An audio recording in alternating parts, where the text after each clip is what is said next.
Hola a todos, mi nombre es Gabriel Sabando, soy un ciudadano común y corriente, como ya les he comentado, em, y estoy haciendo videos semana a semana analizando lo que ocurre en la Convención Constitucional.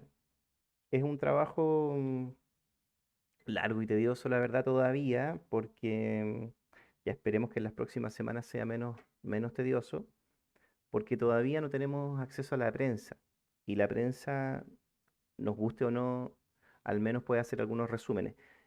Y a mí lo que me interesa, más que hacer resúmenes sobre lo que ocurre en la Convención Constitucional, me interesa más dar una opinión en paralelo sobre los temas que se van a ir tocando. Entonces, en estas semanas tal vez nada es tan importante en el sentido de que todavía no se está yendo a los temas de fondo, todavía se están discutiendo temas de funcionamiento de la Convención Constitucional.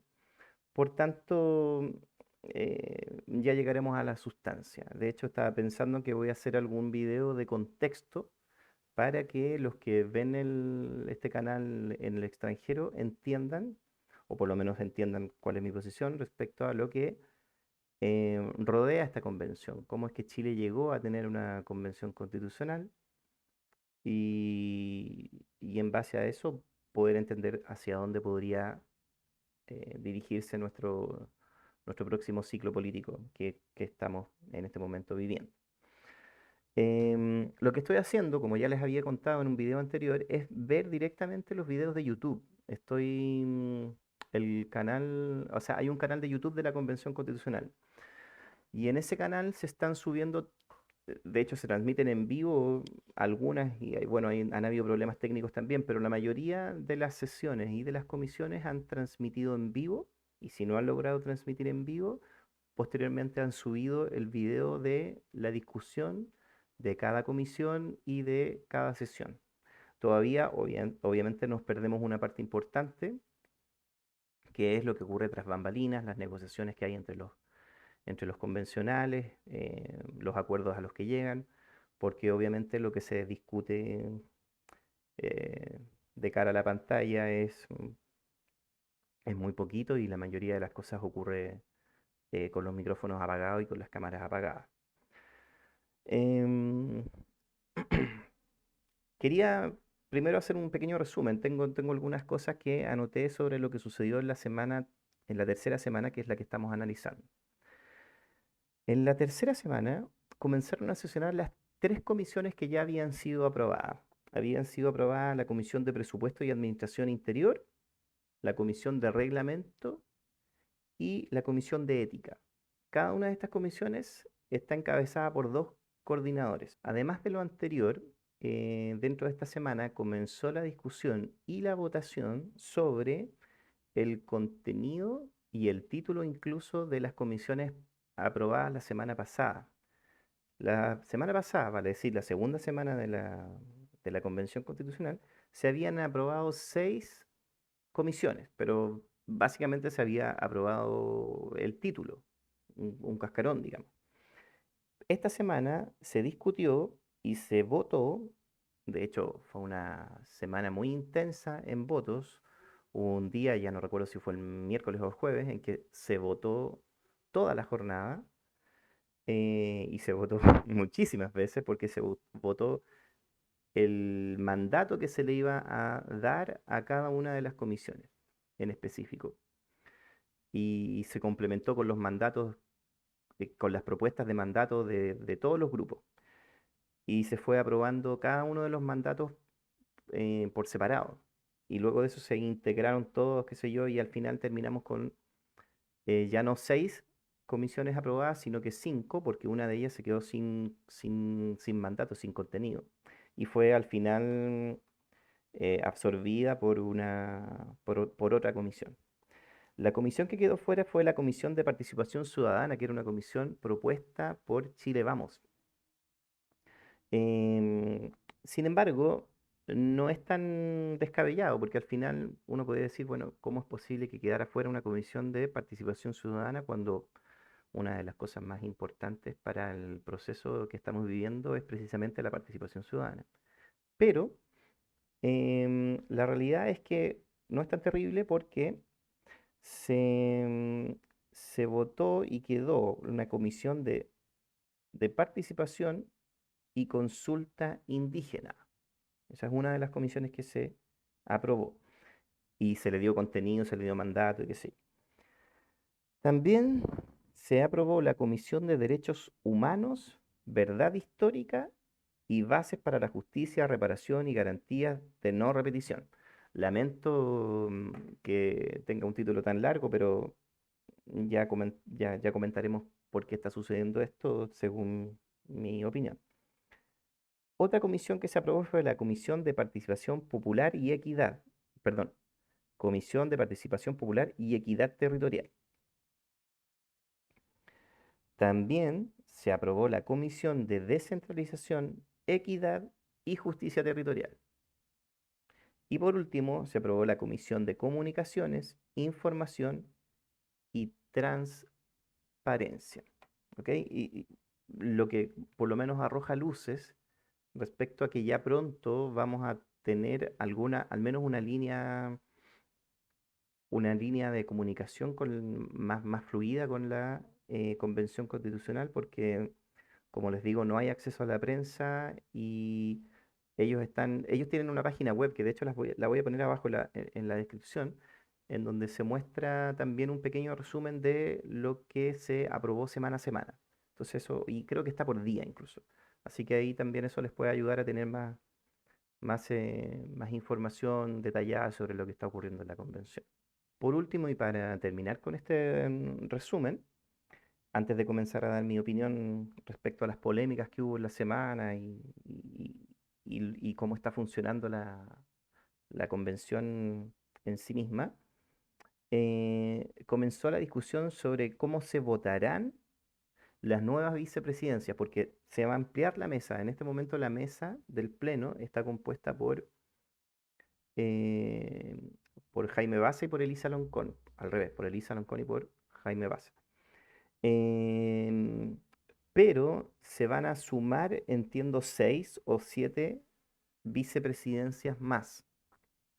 Evidentemente aquí hay afán de que estén todos los grupos representados, pero se comenzó la discusión precisamente sobre cómo se va a votar, porque dependiendo de la forma en la que se vote, es, eh, es la forma en la que va a quedar constituidas las vicepresidencias.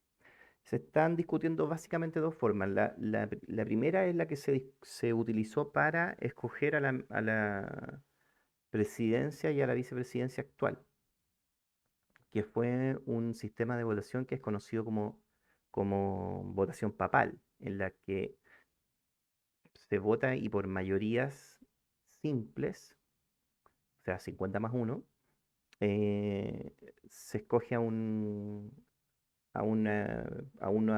este caso, a una nueva vicepresidencia. Esa es una manera de votar. Ahora, esa manera de votar evidentemente dejaría fuera, porque son muy minoritarios, por ejemplo, a Chile Vamos. Pero también es posible que deje fuera a otros grupos pequeños como la Lista del Pueblo, por ejemplo. Aunque yo lo veo extraño porque igual creo que la Lista del Pueblo ha sabido em, apoyar y buscar apoyos en otros grupos más afines.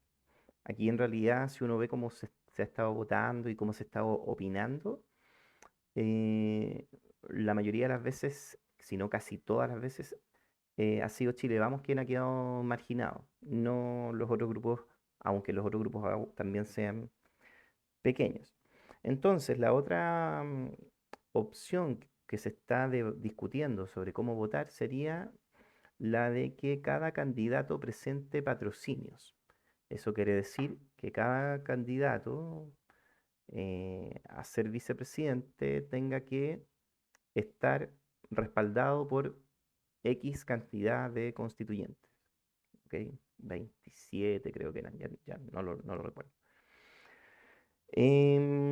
Vamos a ver cómo termina esa discusión, porque esa discusión recién comenzó esta semana y la verdad es que se ha pospuesto bastante la ampliación de la mesa.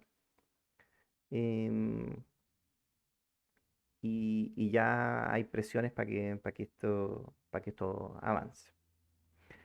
La otra discusión interesante es que comenzó, es la propuesta que hizo la mesa,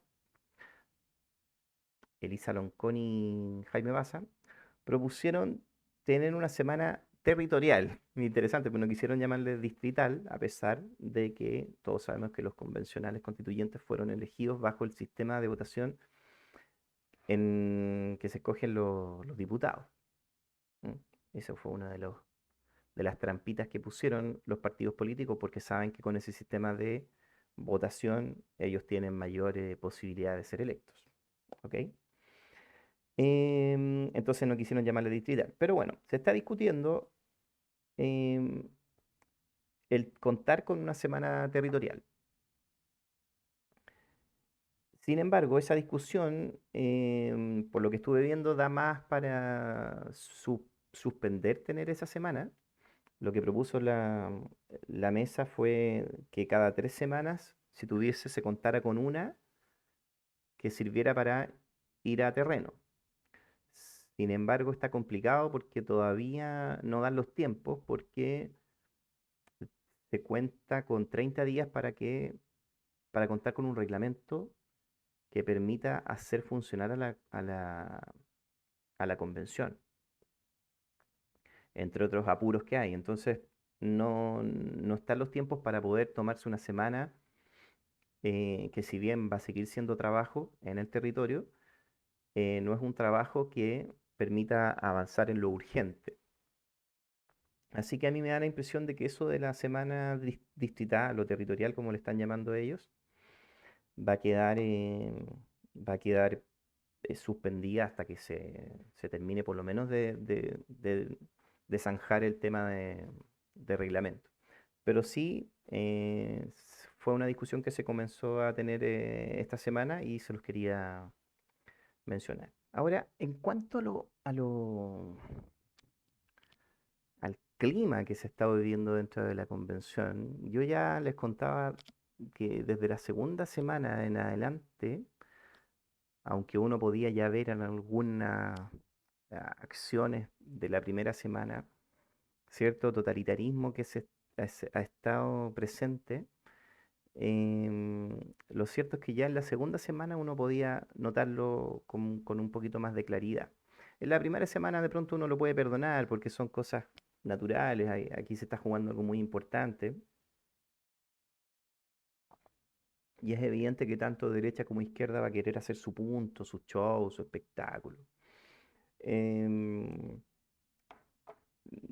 Sin embargo, en la segunda semana uno ya debiera esperar que esas pasiones decanten, sobre todo de parte de la izquierda, que evidentemente en este momento controla la convención. Hay muchas más. No digo partidos de izquierda, para los que están fuera de Chile, no es que los partidos de izquierda en Chile controlen la convención constitucional, no existe eso. Los partidos de izquierda en Chile están borrados, tan borrados como los partidos de derecha. Sin embargo, lo que no está borrado y lo que está muy presente son ideologías que normalmente identificamos como de izquierda, aunque en estricto rigor son más progresistas. Yo podría decir que se llaman más progres que de izquierda. Y en esas ideologías progres también hay gente, alguna que otra gente de derecha. Esos por un lado, y por el otro lado están lo que podríamos denominar de derecha o conservadores, diría más precisamente conservadores. ¿Pero conservadores de qué? Conservadores de un modelo, que es el modelo que fracasó, que precisamente es el que explota por el aire el 18 de octubre del 2019, porque ya sencillamente no da para más. Muchos de hecho nos preguntábamos por qué no había sucedido antes.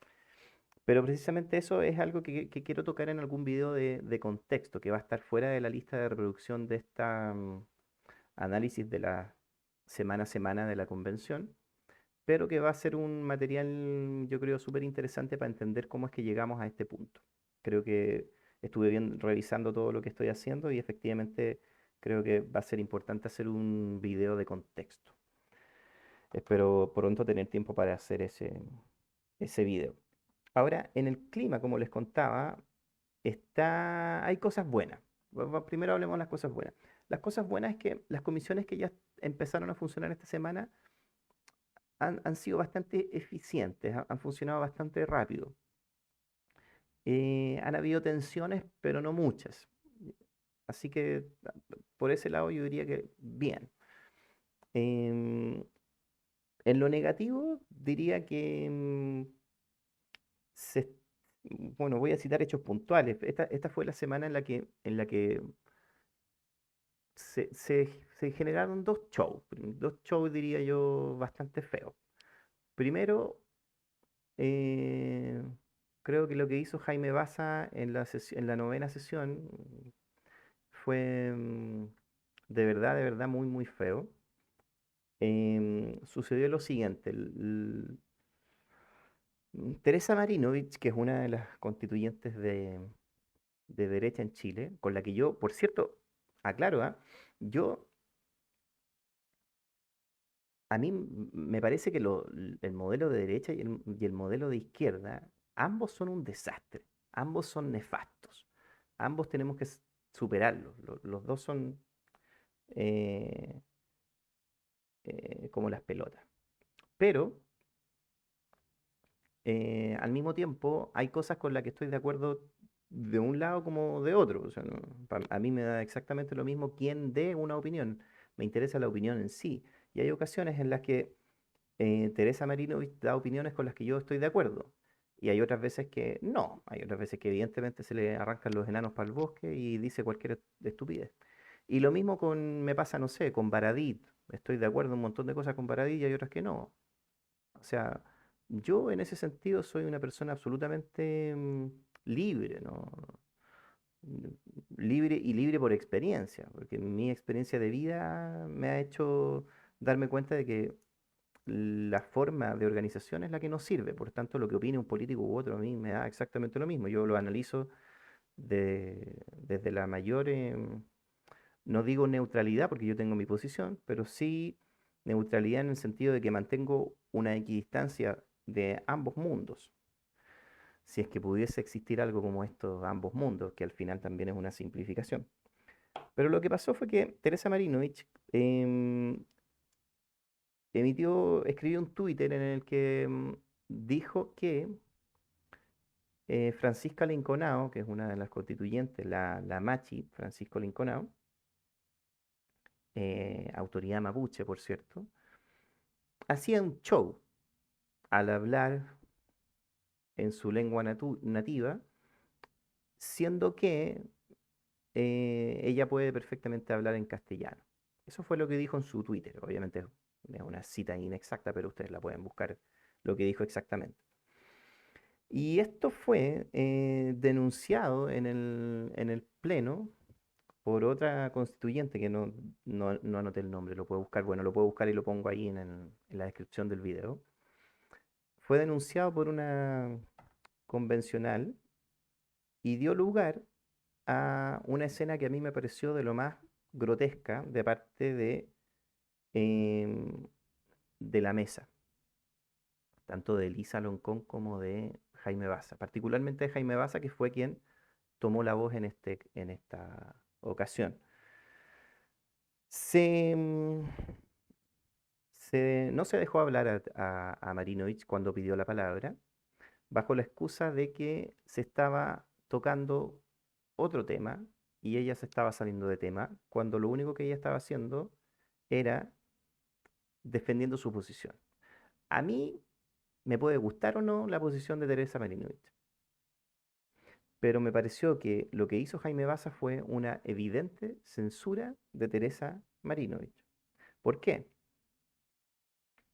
Porque todos los constituyentes cuando piden la palabra, más allá de lo que se esté discutiendo, se van por los cerros y hablan de cualquier cosa menos de lo que se está discutiendo. Y ahí Jaime Baza ni Elisa Loncón los interrumpen ni les llaman al orden. Sin embargo, a Teresa Marinovich no solamente se le llamó a no hablar sobre lo que ella quería hablar, sino que al mismo tiempo los demás constituyentes estaban eh, gritando y manifestándose mientras ella opinaba. Que podrá, insisto, decir una barbaridad, cualquier estupidez, pero tiene todo el derecho a decir la estupidez que quiera decir y luego de eso tendrán espacio los demás para rebatirlo. Por tanto, censurarlo me parece no solamente horrible, sino que además muy torpe, considerando que Teresa Merino es una minoría minúscula dentro de la Convención Constitucional, así que diga A o B no es relevante. Posteriormente yo escuché la opinión de Teresa Marinovich y creo que en parte tiene razón cuando ella dice, explicando su opinión, que la Convención Constitucional es un espacio, o debiera ser un espacio para el diálogo. Y no se encuentra muy coherente que la Machi Francisca Linconao hable en Mapudungún cuando ella entiende y habla, mm, bueno, no decir perfectamente, pero sí con bastante fluidez habla castellano. Y por tanto, perfectamente nos podríamos comunicar y entender todos en castellano. Yo sigo mucho lo que ocurre, por ejemplo, en la política española, entre otras cosas porque veo que en España, España se parece mucho a Chile en términos de su historia política. Bueno, hay algunas cosas en las que yo encuentro semejanzas, bueno, eso ya es largo de explicar, pero por esa razón yo los sigo. Y España, como todos saben, tiene una diversidad de lenguas, de pueblos que lo habitan. Y, por ejemplo, cuando ocurre un debate que es a nivel nacional, por mucho que ese debate se esté realizando, qué sé yo, en Cataluña, los candidatos se ponen de acuerdo y dicen, bueno, oye, ¿sabes qué? Debatamos en castellano para que nos entiendan todos, eh, ya que estamos siendo vistos en todo el país, sería interesante que habláramos en una lengua común. En ese sentido, yo creo que sí, Teresa Merino tiene un punto, pero creo que se equivoca porque el contexto es otro. En Chile existen también pueblos que tienen su propia lengua, pero estos pueblos nunca han tenido presencia ni han sido respetados por el Estado chileno. Por tanto, me parece importante que puedan expresarse en su lengua. Efectivamente, sí, dificulta el diálogo, dificulta la conversación, dificulta los acuerdos, estoy de acuerdo. Pero tiene una dimensión que es más importante en este caso, que es una dimensión simbólica. Y en esta dimensión simbólica, que cada pueblo pueda expresarse en su propia lengua es una reivindicación eh, muy necesaria, muy importante si queremos efectivamente avanzar como país en el reconocimiento de las diversas naciones que habitan este territorio. Y eso yo creo que además está ganado en la convención, porque efectivamente uno puede ver que hay un consenso en eso. ¿M? Efectivamente hay minorías también que están en desacuerdo, que son los de Chile, Chile Vamos, pero es natural que ellos les cueste entender eso, porque viven en una burbuja muy reducida. Y en esta burbuja, evidentemente, ellos siempre han estado excluyendo a otros sectores, y estoy seguro de que para ellos, qué sé yo, un mapuche es lo más parecido a su nana. Entonces no les va a costar entenderlo. Em, Sin embargo, como les decía, eso no justifica la censura.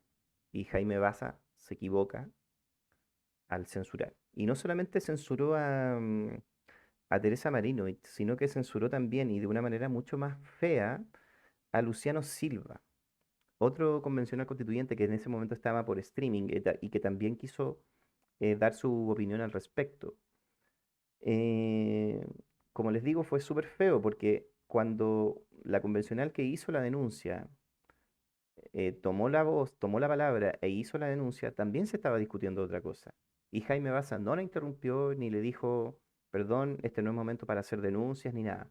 Se escuchó su denuncia, siguió la sesión y posteriormente cuando se quiso hacer eh, un reclamo de parte de los constituyentes que son de derecha, digamos, Jaime Baza lo censuró. Y eso me pareció sumamente feo, pero habla del clima que se está viviendo en la convención y que a mí es lo que más me complica. Estamos viviendo un clima de polarización en la que hay un grupo mayoritario que se siente mayoritario dentro de la convención, no dentro del país, ¿ah? Se les olvida eso. Mayoritario dentro de la convención que está actuando de una manera muy totalitaria, muy totalitaria. Y, y esa forma de actuar,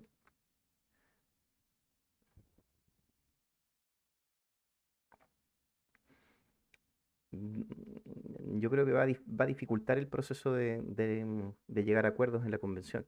Y como les decía, no solamente es totalitaria, sino que además es torpe, porque no necesitan imponerse de esa manera, tienen las mayorías y deberían utilizarlas de una manera más elegante y no de una manera tan bruta y tosca. Pero es preocupante que lo hagan de esa forma porque denota el nivel de autoritarismo que hay en estos constituyentes. Otro punto en el que uno puede observar este nivel de intolerancia y totalitarismo es lo que ocurre eh, con la neolengua imperante en la Convención Constitucional. Porque en la Comisión de Reglamento, por ejemplo, se comenzó a discutir, se comenzó a votar quiénes iban a ser ¿qué nombre les pusieron, perdón? Los coordinadores. Los coordinadores de la Comisión de Reglamento. Y el mandato era que se utilizara el principio de paridad. Ok, el principio de paridad, y eso es lo que se comenzó a discutir, se comenzó a discutir qué debíamos entender como principio de paridad. Y algunos convencionales dentro de la Comisión de Reglamento entendían que la paridad por definición tenía que incluir un hombre y una mujer, como mínimo. Y otros convencionales decían que no, que el principio de paridad tenía que ser como mínimo una mujer. Eso significaba que podían estar como coordinadores dos mujeres, o un hombre y una mujer, pero en ningún caso dos hombres. Ahora, el tema de la paridad, que vuelve a surgir porque está atravesando la convención como si fuese un principio, y de hecho, antes incluso de que existiera la convención, porque no nos olvidemos que esta convención está construida sobre la base de la paridad. Em, Antes de que existiera la convención, se escogieron con criterios de paridad y que de hecho terminaron siendo absurdos porque quedaron más mujeres fuera de las que habrían quedado si no hubiese existido este principio de paridad. O sea, la paridad al final dejó fuera mujeres en la votación para llegar a a la convención. Em, y nadie nos ha explicado, a mí me interesaría de verdad que alguien explicara por qué el que esta convención constitucional sea paritaria es un valor. O sea, de verdad, todavía no entiendo el argumento y todo, y desearía que alguien me diera un argumento. No sencillamente que escribiera ahí en los comentarios, y, es que eres un imbécil, un totalitario, un machista, un patriarcal, qué sé yo. Todas esas pelotudeces que dicen cuando sencillamente uno no está de acuerdo. A mí me gustaría un argumento. No, los insultos ya los he escuchado muchísimas veces. Me gustaría un argumento. Si alguien es capaz de darme un argumento de por qué sería bueno que una convención que es eminentemente política esté compuesta por hombres y mujeres de manera igual. ¿Por qué no podría tener más mujeres? ¿Por qué no podría tener más hombres? Da lo mismo.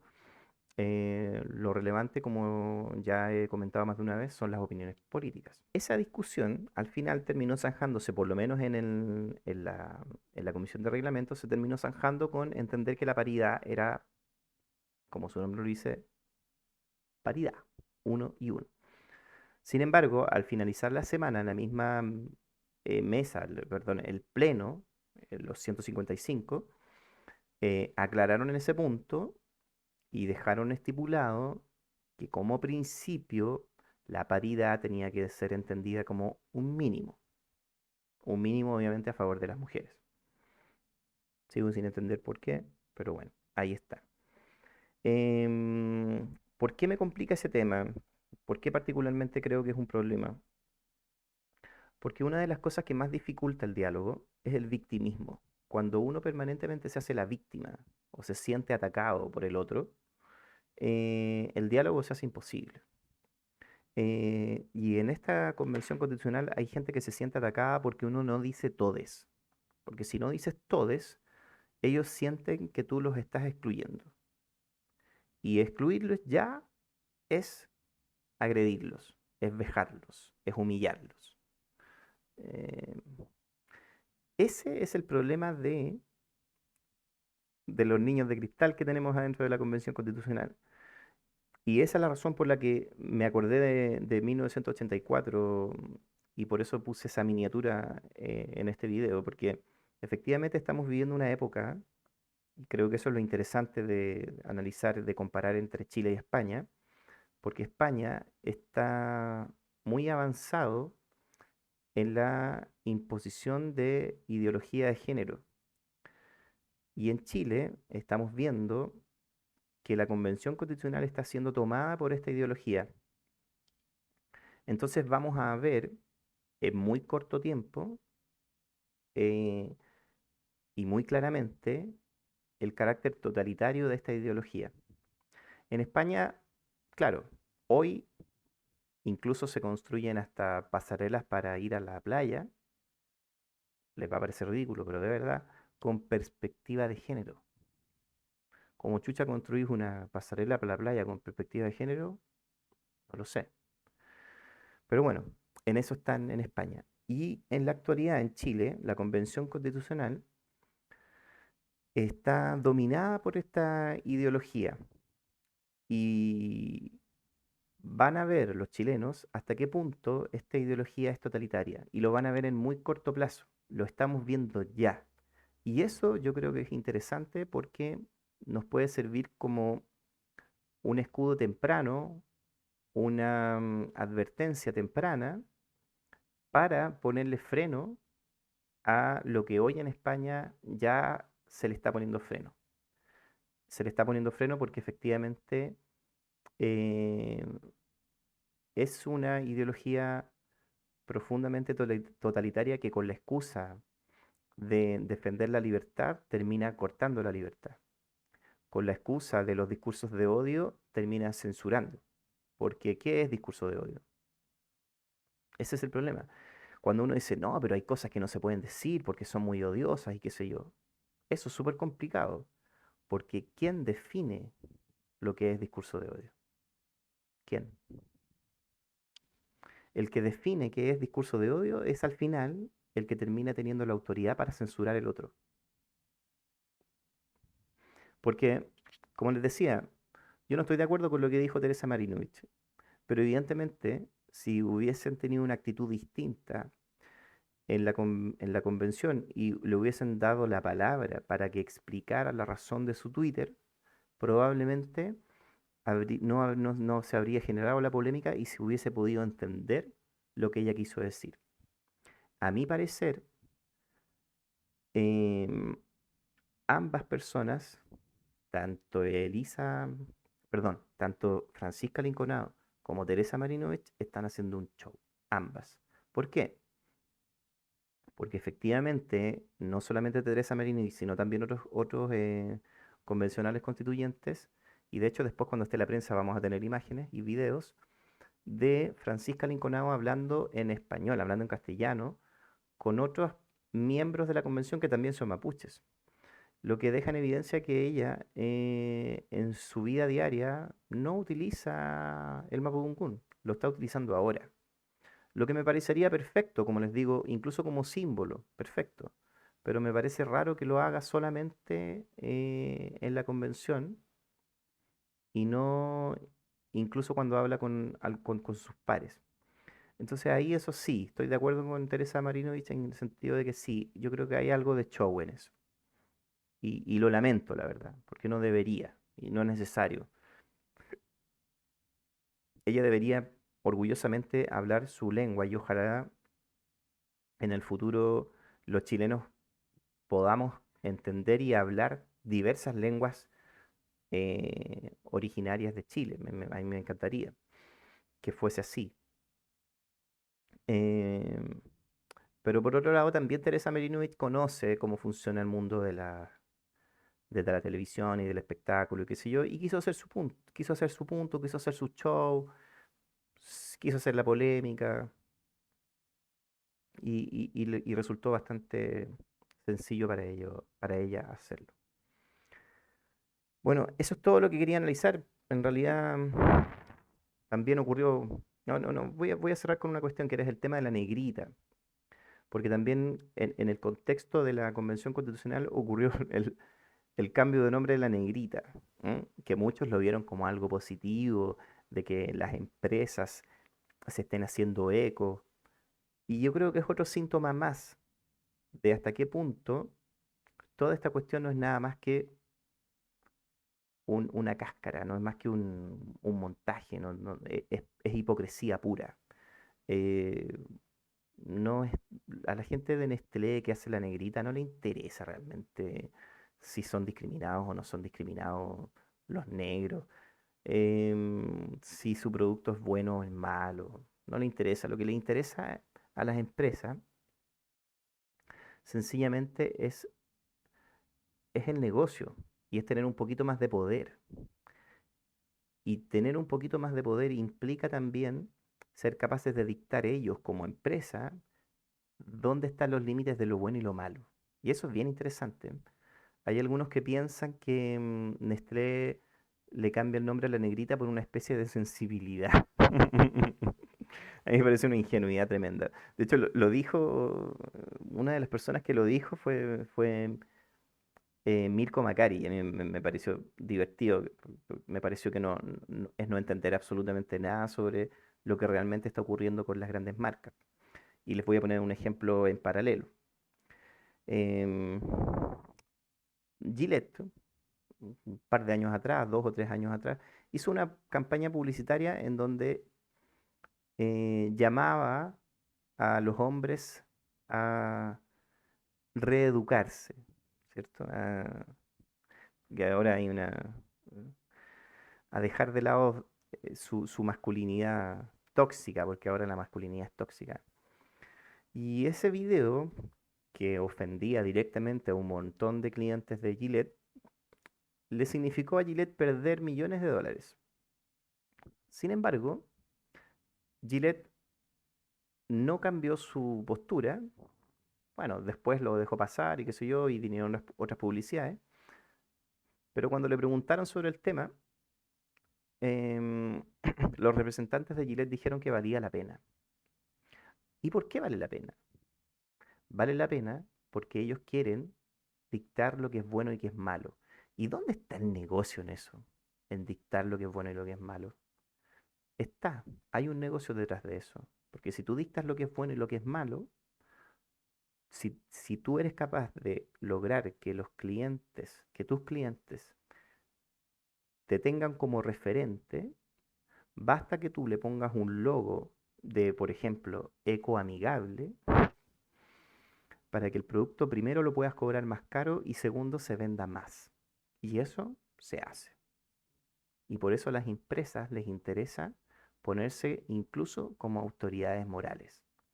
No es que estén siguiendo la presión ciudadana y qué sé yo. De hecho, Doblado hizo un video magistral en el que se burlaba de esta estupidez de cambiarle el nombre a la negrita, en un video maravilloso en donde efectivamente termina con un negro, un blanco, s- supuestamente de, de Nestlé, explicándole a un negro que le iban a cambiar el nombre a la negrita, y el negro lo mira y le dice, ¿y cómo es de qué color es el chocolate este? No, no es negro, le dice.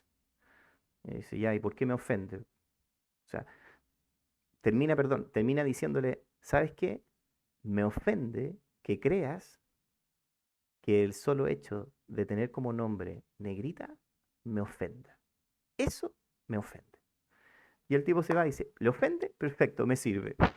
Porque en eso estamos. Estamos viendo una generación de ofendidos profesionales, de gente que se levanta todos los días en la mañana buscando por qué sentirse ofendido. Y lamentablemente eh, está lleno de periodistas y medios de comunicación que les siguen el amén y que no se atreven a parar el carro con esa cuestión, porque hoy ser la víctima la lleva, la lleva a ser la víctima. Estoy seguro que si yo empezara a hacer una serie de videos acá, en lugar de analizando, contándoles lo difícil que ha sido mi vida, probablemente tendría más seguidores y más vistas y más me gustas y más, qué sé yo. Bueno, a mí la verdad es que no me interesa mucho eso, me interesa hacer un video honesto y dar mi opinión y hacer este trabajo de largo plazo, porque efectivamente, así como vamos con esta convención constitucional, es muy probable que terminemos con una constitución que empiece con todes. Y ahí estamos fritos. Nos vemos la próxima semana.